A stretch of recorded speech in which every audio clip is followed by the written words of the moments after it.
সবাইকে টার্গেট হাইজ করে স্বাগত। চলছে কোয়াড্রেটিভ অ্যাপটিটিউডের সমাধান পর্ব। এই সমাধান পর্বে আজকে আমরা করব তৃতীয় পর্ব, মিশ্রণ চ্যাপ্টার। তো মিশ্রণ বা মিক্সারের এই তৃতীয় পর্বে আমরা আলোচনা করব 13 থেকে তার পরবর্তী অঙ্কগুলো। তোমরা যারা যারা এখনো পর্যন্ত চ্যানেলটিকে সাবস্ক্রাইব করোনি তারা তাড়াতাড়ি চ্যানেলটিকে সাবস্ক্রাইব করো না এবং সঙ্গে বেল আইকনটি প্রেস করতে ভুলো না। যারা যারা এই চ্যানেলের সঙ্গে আছো তাদেরকে অসংখ্য ধন্যবাদ চ্যানেলের সঙ্গে থাকার জন্য।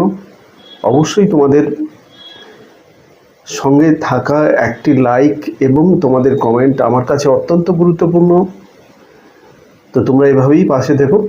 তো শুরু করা যাক আজকের পর্ব। আজকের পর্বের প্রথম অঙ্ক তোমরা স্ক্রিনে দেখতে পাচ্ছ যে 13 দাগের অঙ্ক, যেটা বলেছে যে প্রতি কেজি 9 টাকা 30 পয়সা মূল্যের এক প্রকারের গম কোনো নির্দিষ্ট মূল্যের অপর প্রকার গমের সাথে 8:7 অনুপাতে মেশানো হলো। যদি মিশ্রণের প্রতি কেজি এর মূল্য 10 টাকা হয় তাহলে দ্বিতীয় প্রকার গমের প্রতি কেজি মূল্য কত হবে? তো ধারাবাহিকভাবে তোমরা যদি ভিডিওগুলো দেখতে থাকো তাহলে বুঝবে অঙ্ক পর্ব কিন্তু চেঞ্জ হচ্ছে।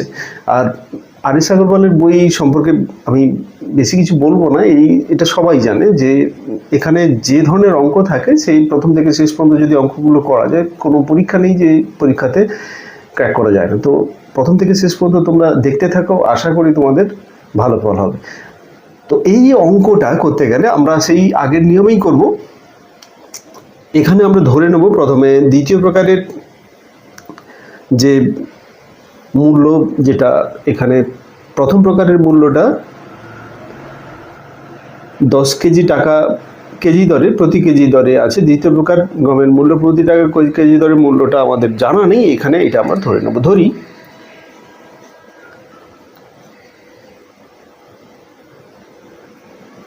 দ্বিতীয় প্রকার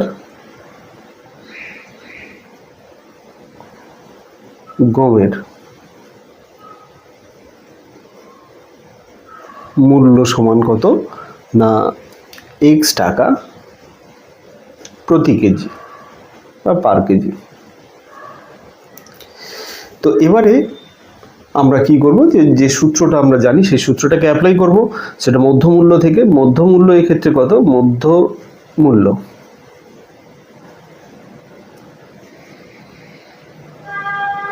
তো মধ্যমূল্য এই ক্ষেত্রে আমরা যেটা পাবো যে আমাদের 10 টাকা করে মূল্যে বিক্রি করতে হচ্ছে। তো এই যে 10 টাকাটা, এই 10 টাকাকে আমরা পয়সাতে কনভার্ট করব।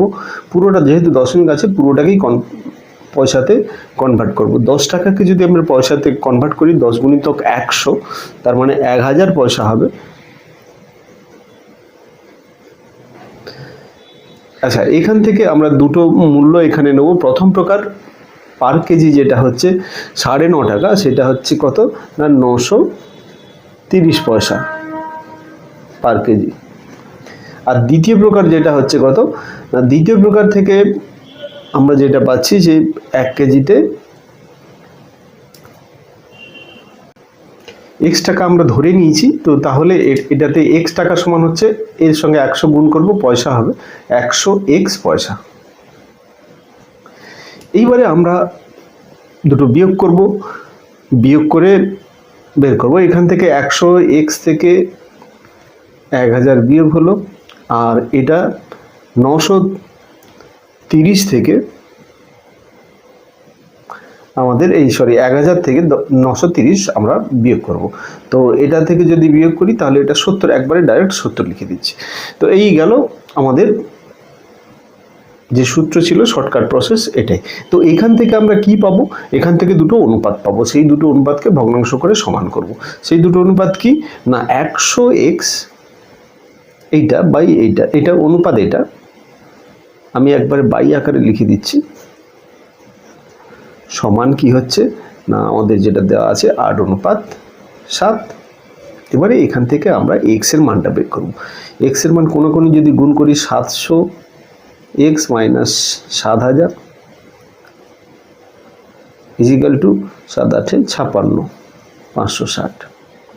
তাহলে 700x ইজিক্যাল টু 7000, এটা উপাশে যোগ হয়ে যাবে 7560। তাহলে x সমান হবে কত 7560 বাই 700। শূন্য শূন্য কেটে গেল। এবারে এটাকে 7 দিয়ে 7 10-এ, আর এটা 7 1-এ 7 0 7 8-এ 56 108 108 বাই 10। তাহলে এটাকে আমরা 108 বাই 10 এটাকে আমরা লিখতে পারি 10.8 বা 10.80 টাকা এক্স এর মানটা। তাহলে এক্স এর মানটা আমাদের বের করতে বলা হয়েছিল, তো শীট দাগের অপশানটা কারেক্ট অপশান, 10.80 টাকা বা 10 টাকা 80 পয়সা। নেক্সট চলে আসি পরের অঙ্কে। পরের অঙ্কটা দেখে নিই। 14 দাগের অঙ্ক বলেছে 126 টাকা এবং 135 টাকা প্রতি কেজি মূল্যের চায়ের সাথে একটি তৃতীয় প্রকার চায়ের সাথে 1:1:2 অনুপাতে মেশানো হলো। মানে প্রথম দুটো একই অনুপাত, তারপরে 3 নম্বরেরটা যেটা ডবল অনুপাত। যদি প্রতি কেজি মিশ্রণের মূল্য 157 টাকা, প্রতি কেজি মানে মধ্যমূল্য এটা, তো 153 টাকা হয়, তাহলে প্রতি কেজি তৃতীয় প্রকার চায়ের মূল্য কত হবে? এটা এই প্রথম 3টে অনুপাত একসঙ্গে দিয়ে অঙ্ক হবে।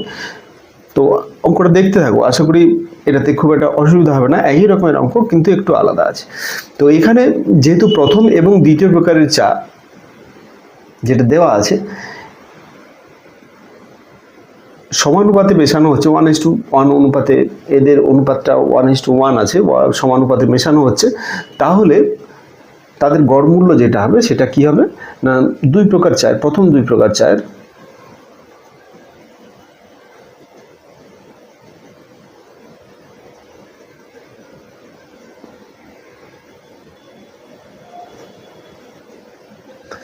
(126 + 135/2), তার মানে এটা আমরা যদি যোগ করি, এটা যোগ করে আমরা 2 দিয়ে ভাগ করব। 135 6 5 11, 3 2 5 1 6, আর এটা 2/2, তার মানে 130.50 টাকা। তাহলে 130.50 টাকা। এবারে এটার প্রথম দুটো চায়ের আমরা গড় মূল্য এভাবে পেলাম। এইবারে কি হয়েছে না, প্রথম দু প্রকার মিশ্রণ দিয়ে যে চাটা তৈরি হলো তার যে দামটা বেরোলো কত, 130 টাকা 50 পয়সা। এবং অপর যে চাটা আছে তৃতীয় প্রকারের চাটা, সেটাকে আমরা ধরে নেব কি, তার মূল্য হচ্ছে তৃতীয় প্রকারের চায়ের মূল্য।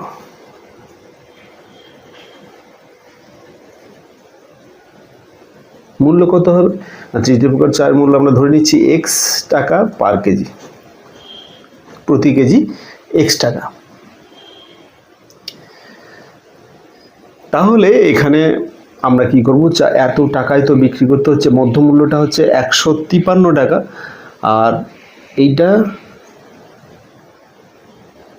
যেটা হয়েছে এটাকে আমরা পুরো ওইভাবে আগের অঙ্কটার মতো এটাকে আমরা পয়সাতে কনভার্ট করতে পারি, না হলে এমনি টাকাতেও রেখে দিতে পারি, অসুবিধা কিছু নেই। 130 টাকা 50 পয়সা। আর দ্বিতীয়টার ক্ষেত্রে আমরা এক্স মূল্য ধরেছি, এক্স, তাহলে এটা হবে এক্স মাইনাস 153, আর এটা হবে কত, 153 থেকে 130 50 যদি বাদ দিই, এটা 22 এটা। তো এরপরে আমরা ক্যালকুলেশনে যাব। এই পর্যন্ত আশা করি কোনো বুঝতে অসুবিধা হচ্ছে না। এইবারে এখান থেকে আমরা ডাইরেক্ট সূত্র বসাবো। সূত্র কি ছিল না, সূত্র ছিল এখানে আমরা অনুপাত করব, অনুপাত করে ভগ্নাংশে নিয়ে যাব। তো অনুপাতটা এখানে x minus 153 by 22.50 is equal to, যেটা হচ্ছে এই দুটো 1। এইখানে সবচেয়ে বড় প্রশ্ন হচ্ছে এটা সমান 1 হলো কেন। তো ইন্টারেস্টিং জিনিস যে এখানে কি করেছি, এখানে গড় মূল্যটা বের করলাম কেন, এই প্রশ্নের তাহলে ফেরত যেতে হবে। গড় মূল্যটা বের করলাম কেন, প্রথম দুটো মিলে একটা ধরে নিয়েছি, কারণ দুটোর অনুপাত একই ছিল। তো গড় মূল্যটা বের করে যে মূল্যটা আমরা পেলাম সেটা একটা হিসেবে আমরা সেটাকে ধরেছি, এটা একটার মূল্য। যার ফলে এবারে তাহলে কি হচ্ছে, দুটো মিলে যে অনুপাতটা হচ্ছে 1:1 2 অনুপাত হচ্ছে, আর বাকি 2 অনুপাত থাকলো। তাহলে 2 অনুপাতের সঙ্গে 2 অনুপাত মানে 1 অনুপাত। তাহলে 1/2 আমি যেটা সেটা সমান 1 হিসেবে ধরতে পারি, 1/1 হিসেবে ধরতে পারি। এভাবেই কিন্তু এই 1টা এসছে। মানে আশা করি বুঝতে অসুবিধা থাকলো না। এখানে প্রথম দুটো একটা ধরে নেওয়া হয়েছে। তো এবারে আমরা কোনাগুনি গুণ করবো, এরপরে এখান থেকে x এর মানটা খুব সহজে পেয়ে যাব। 100x - 153 is equal two 22.50। তাহলে x সমান হচ্ছে কত, 153 প্লাস 22.50। তার মানে এটা সমান দাঁড়াবে কত না 175.50 টাকা। তাহলে x যেটা আমরা ধরেছিলাম তৃতীয় প্রকার চায়ের মূল্য তাহলে 175 টাকা 50 পয়সা। সিট দাগের অপশানটা কারেক্ট অপশান। আশা করি বুঝতে অসুবিধা হলো না। এরপরে চলে যাব পরের অঙ্কে। নেক্সট অঙ্ক কি বলেছে দেখে নেই। আর পরের দাগের অঙ্ক, একজন ব্যবসায়ীর কাছে 1000 কেজি চিনি রয়েছে, যার কিছু অংশ 8% লাভে এবং বাকি অংশ 18% লাভে বিক্রি করলেন। তিনি মোটের ওপরে 14% টাকা লাভ করলেন। 18% লাভে বিক্রিত অংশের পরিমাণ কত হবে? তো এইখানে অনেকগুলো পার্সেন্টেজ দেওয়া আছে, খুব সাবধানে করতে হবে। এটা বিশেষ কিছু নয়, ভয় পাওয়ার মতো কিছু নেই। কতগুলো পার্সেন্টেজ আছে, পার্সেন্টেজ আমরা পরপর কিভাবে ক্যালকুলেশন করছি একটু দেখাই। তো এখানে মিশ্রণের যে সূত্রটা সেটা আমরা ডাইরেক্ট ইউজ করব। মধ্যমূল্য এখানে মোটের ওপর তার এই 14%টা লাভ হয়, আমাদের লাভটাই বের করতে হবে। তো এই 14%কে আমরা মধ্যমূল্য ধরবো। এখানে প্রথম ভাগ হচ্ছে 8%, পুরোটাই পার্সেন্টের উপর ক্যালকুলেশন হবে। প্রথমটা 8% এবং দ্বিতীয়টা 18%। তো এইবারে আমরা ওই পার্সেন্টের উপরেই ক্যালকুলেশন করব, সেখান থেকেই অনুপাত আমরা বের করে নেব। তো দেখা যাক এটা কিভাবে কি করা যায়। তো তাহলে এটার ক্ষেত্রে আমরা মধ্যমূল্য যেটা কত হচ্ছে না 14%। তো সেই ক্ষেত্রে এখানে প্রথম ভাগে যে লাভটা থাকবে সেটা তাহলে কত হবে, সেটা হচ্ছে 8% বলে দেওয়া আছে। এবার দ্বিতীয় অংশে যেটা থাকছে সেটা হচ্ছে কত না 18%। এইবারে 18 থেকে 14 যদি বাদ দেই, এখানে থাকছে 4%, আর এটাতে থাকছে কত 14 থেকে যদি 8 বাদ দিই তাহলে থাকছে 6%। এই গেল। তাহলে প্রথম এবং দ্বিতীয় ভাগের অনুপাত যেটা হবে তাহলে সমান কি হচ্ছে, প্রথম অংশ আর দ্বিতীয় অংশ এদের অনুপাতটা কি হচ্ছে তাহলে না 4:6, মানে হচ্ছে 2:3।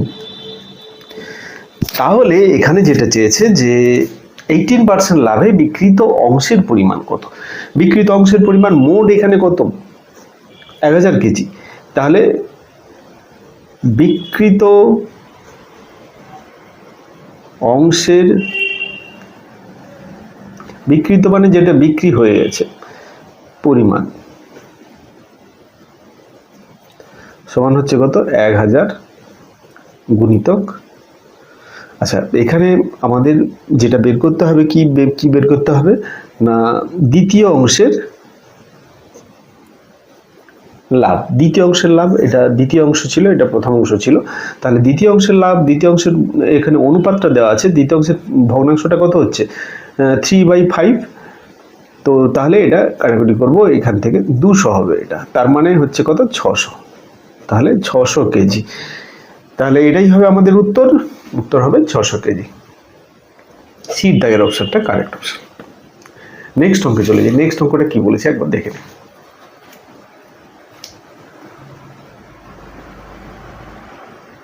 16 দাগের অঙ্ক বলেছে হুইস্কিপূর্ণ একটি পাত্র 14% অ্যালকোহল রয়েছে। এই হুইস্কির কিছু অংশ পরিবর্তন করে অপর প্রকারের হুইস্কির যেটা 19% অ্যালকোহল রয়েছে সেটা যোগ করা হলো এবং এখন অ্যালকোহলের পরিমাণ 26% হলো পরিবর্তিত হুইস্কির ভাগ। তো এখানে যেটা বলেছে যে একটাতে 40% আর একটাতে 19% এইভাবে অ্যালকোহল রয়েছে, দুটো মেশানো হয়েছে। মেশানোর ফলে অ্যালকোহলের পরিমাণ যেটা পাওয়া যাচ্ছে সেটা 26%। তো তাহলে এটা ওইভাবেই পার্সেন্টের উপরে ক্যালকুলেশন করব। এটা 26% হচ্ছে আমাদের এভারেজ মূল্য। এখান থেকে একটা হচ্ছে 40% আর একটা হচ্ছে কত না 19%। তাহলে এখানে 26 থেকে 19 যদি বাদ দিই এটা 7% হবে, আর এটাতে থাকবে 40 থেকে যদি 26 বাদ দিই তাহলে হবে 14%। তাহলে একটা হলো 7% আর একটা 14%। তাহলে প্রথম ও দ্বিতীয় প্রকার যে অনুপাতটা, প্রথম অনুপাত দ্বিতীয়, তাহলে এই অনুপাতটা কত হবে না 7:14। একই একক কিংবা একই যদি সাইন সিম্বল থাকে সেক্ষেত্রে কিন্তু সেটা ব্যবহার করার দরকার হয় না, আমাদের শুধু সংখ্যার অনুপাতটা এক্ষেত্রে নিতে হয়। তাহলে 1:2 এইটা হচ্ছে আমাদের অনুপাত। তো তাহলে এবারে যেটা বলেছে কি যে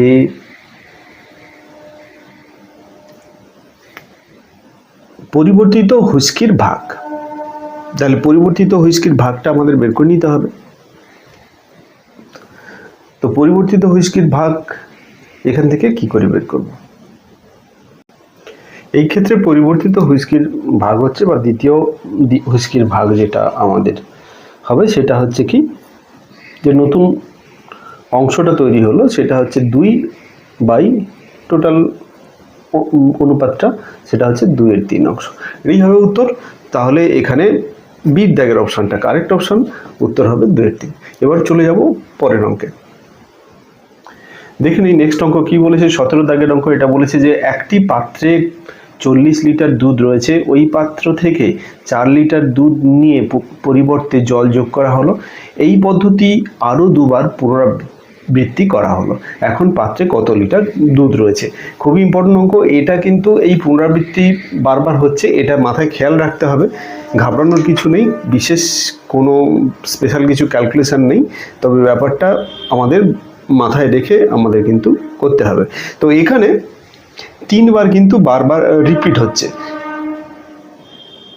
তো 3 বার যখন একই জিনিস বারবার রিপিট হয় তাহলে এখানে আমরা একটা শর্টকাট ব্যবহার করতে পারি। এর আগে আমাদের এই ধরনের তোমরা অঙ্ক করেছো, একটা নির্দিষ্ট জায়গায় যখন একটা প্রতি বছর অন্তর অন্তর নির্দিষ্ট পরিমাণে জনসংখ্যা বাড়তে থাকে, তো 3 বছর বা 4 বছরে সেখানে জনসংখ্যার পরিমাণ কি হয় সেই ধরনের যে অঙ্কগুলো, চক্রবৃদ্ধি এবং সমাহার বৃদ্ধির যে অঙ্ক, তো সেই সূত্র এখানে সেইভাবেই এখানে কাজ করতে হবে। তো 3 বার রিপিট হচ্ছে, তো 3 বার যেহেতু রিপিট হচ্ছে এই ক্ষেত্রে, তাহলে এক্ষেত্রে আমরা কি করব? তাহলে 3 বারের পরে যে দুধ থাকবে তাহলে সেটা কি হবে সেটা আমাদের বের করতে হবে। তো তাহলে বাকি দুধ একবারে এখানে আমরা বাকি দুধের পরিমাণ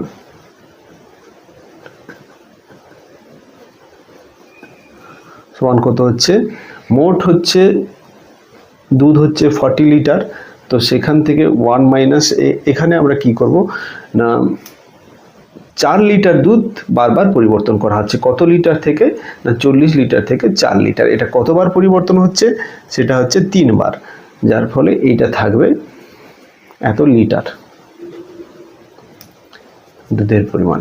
তাহলে 40 গুণিতক এটাকে যদি আমরা ক্যালকুলেশন করি, ভেঙে নিই, 1-এর 10 হবে, হোল কিউব থাকলো, তাহলে এটা হবে 40 গুণিতক 9-এর 10।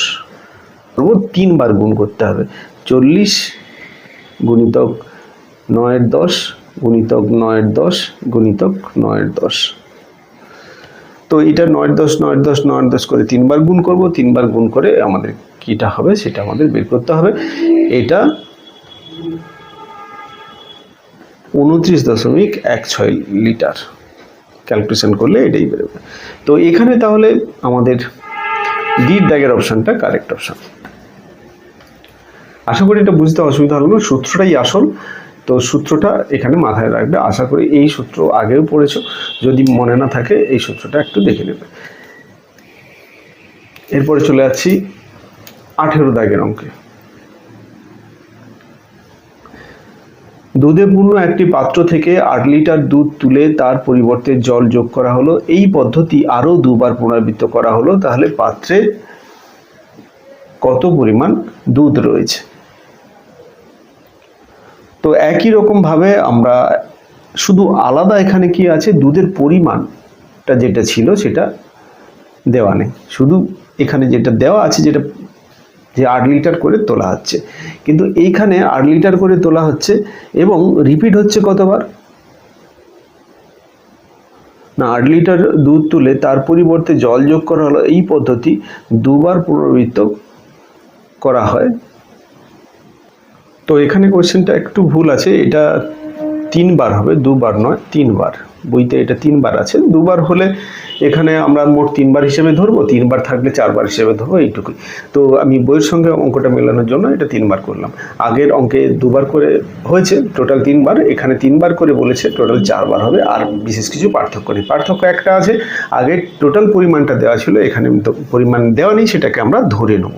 তো এটাই হচ্ছে কি আলাদা, এখানে অঙ্কটা আলাদা করেছে। তো দেখা যাক এটা কিভাবে করা যায়। পাত্রে মোট দুধের পরিমাণটা আমরা ধরে নিচ্ছি। শুরুতে যে দুধটা ছিল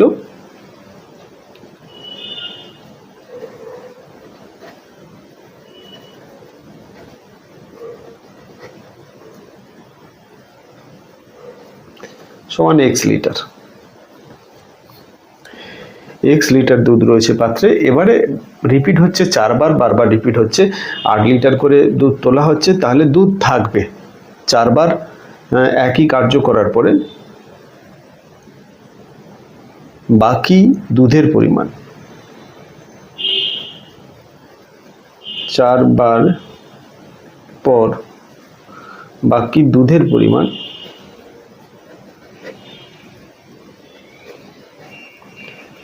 কত হবে? একই সূত্র আমরা ইউজ করব, 1 - 8/x two the power 4 litre. এটা হচ্ছে এবারে যেটা বলা আছে, এই পদ্ধতি আরো 3 বার করা হলো। পাত্রে এখন কত পরিমাণ দুধ রয়েছে। তো এখন যদি কত পরিমাণ দুধ বের করি, এখানে ডাটাটা অসম্পূর্ণ হবে। এই অঙ্কটা আরও একটু ডাটা আছে, এখানে অঙ্কটা তোলার হয়তো ভুল হয়েছে। এখানে যেটা হচ্ছে যে 3 বার পুনরাবৃত্তি করা হলো, তারপরে পুনরাবৃত্তির পর পাত্রে এখন দুধ এবং জলের পরিমাণ 16:65। তো তাহলে এখানে ভাষাটা হবে, এটা পরিবর্তন হবে। এখানে আছে পাত্রে পরিবর্তন করার পরে, পুনরাবৃত্ত করার পরে পাত্রে এখন দুধ ও জলের অনুপাত 16:65। তাহলে পাত্রে শুরুতে কত পরিমাণ দুধ ছিল, এক্সট্রা বের করতে হবে। পাত্রের শুরুতে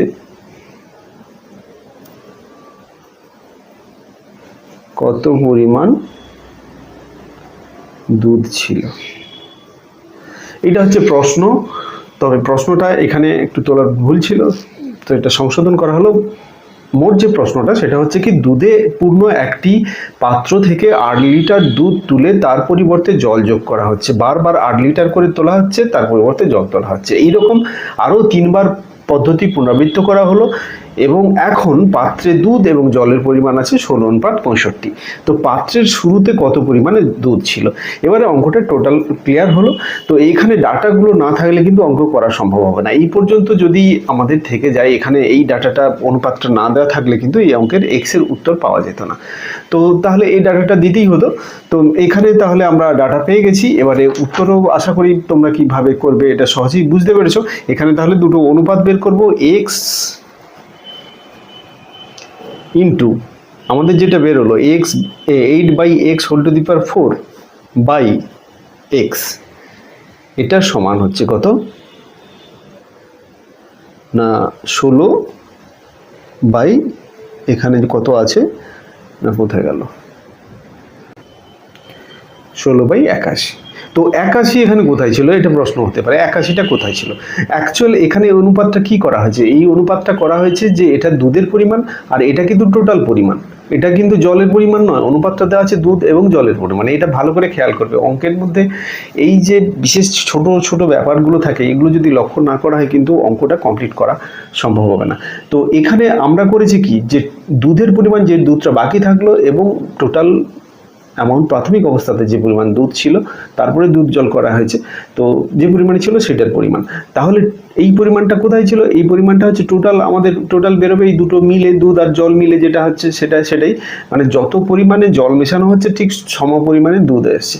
তাহলে একটার পরিমাণ যদি 16 হয়, বাকি টোটাল পরিমাণটা এই দুটো যোগ করে আসবে, তাহলে এই দুটো যোগ করলে আমাদের হবে 81। এটাই হচ্ছে 81। তাহলে 16, এই 81টা কোথা থেকে এলো? 16 + 65। তো এই হলো। এবারে আমরা একে ক্যালকুলেশন করব। এক্স এক্স কেটে যাবে, তাহলে থাকছে শুধু 1 -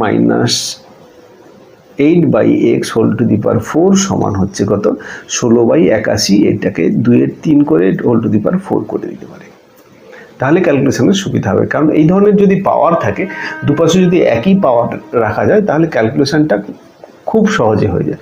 তো এটা সবসময় মাথায় রাখবে যে এই ধরনের ক্যালকুলেশন যদি করা সম্ভব হয়, এই ধরনের ক্যালকুলেশন করতে হবে, তাতে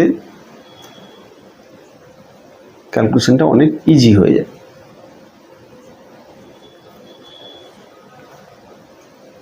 সমান 2/3। তো এখান থেকে আমরা পাবো, কোনাকুনি যদি গুণ করি, 3x 8 × 3 = 24 -24, সরি এবার লিখি 3x - 24 = 2x। তাহলে x গুলোকে এক সাইডে নিয়ে যাই, তাহলে x সমান হচ্ছে কত? 24। তো তাহলে আমরা এই ক্ষেত্রে যেটা পেলাম, তো এই উত্তরটা হবে 24 লিটার। তো এই ক্ষেত্রে এখানে অপশানগুলো কোনোটাই ম্যাচ করেনি। অ্যাকচুয়াল কি হয়েছে, এই নিচের অংশটা, আগের অঙ্কের নিচের অংশটা তোলা হয়েছে। তো এটাই হবে উত্তর। ওখানে অপশানে যেগুলো ছিল 18 লিটার, 24 লিটার, 32 লিটার এবং 42 লিটার। তো সেক্ষেত্রে আমাদের অবভিয়াসলি এখানে হবে 24 লিটার। তো অঙ্কটা আশা করি বুঝতে কোনো অসুবিধা হলো না। তো এখানে দেখো, যদি কোনোভাবে অসুবিধা হয় আবার রিপিট করে দেখতে পারো। তাতেও যদি বুঝতে অসুবিধা হয় অবশ্যই তোমরা কমেন্ট করে জানিও। তো আজকে কিন্তু যে অঙ্কগুলো করানো হলো, প্রত্যেকটা অঙ্ক কিন্তু ইম্পর্টেন্ট এবং বিশেষ ধরনের অঙ্ক। তাই এই অঙ্কগুলো কিন্তু করা না থাকলে, এই টাইপের অঙ্ক পরীক্ষা হলে কিন্তু একবারে নতুন যদি থাকে সেক্ষেত্রে করা সম্ভব হবে না। তো আজকে এই পর্যন্তই। যারা যারা এখনও পর্যন্ত চ্যানেলকে সাবস্ক্রাইব করনি, তাড়াতাড়ি সাবস্ক্রাইব করে নাও এবং সঙ্গে বেল আইকনটিও প্রেস করতে ভুলো না। আর যদি ভিডিওটি কাজের মনে হয়, ভালো লাগে, অবশ্যই বন্ধুদের মধ্যে শেয়ার করো। এই ধরনের অঙ্ক কিন্তু প্রত্যেকটা পরীক্ষায় আসে, তাই প্র্যাকটিস করতে থাকো। আজকে এই পর্যন্তই, পরবর্তী ভিডিওতে আবার দেখা হবে।